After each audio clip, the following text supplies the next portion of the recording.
तहरीक इंसाफ के रहनुमा शेख वक्कास अकरम ने कहा कि बजट में ज़राअत के शोबे को बुरी तरह नजरअंदाज किया गया। मुश्किलात का शिकार किसान पर सोलर जनरल सेल्स टैक्स भी लगाया गया। प्रेस कॉन्फ्रेंस में शेख वक्कास अकरम ने कहा कि हुकूमत 3 साल से किसानों से बदला ले रही है क्योंकि किसानों ने बानी PTI का साथ दिया था। ज़राअत एक ऐसा शोबा है जिसके साथ इस बजट में आपने इकोनॉमिक सर्वे में देखा होगा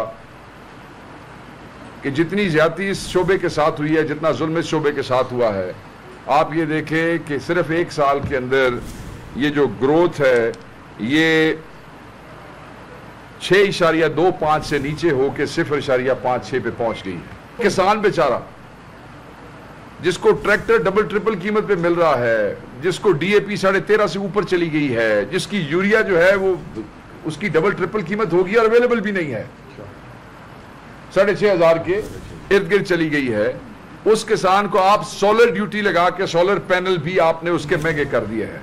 जब से ये आए हैं PDM के लोग पिछले 3 सालों में, इनकी किसान दुश्मन पॉलिसीज हम सबके सामने है और हम ये समझते हैं कि ये किसानों से बदला ले रहे हैं।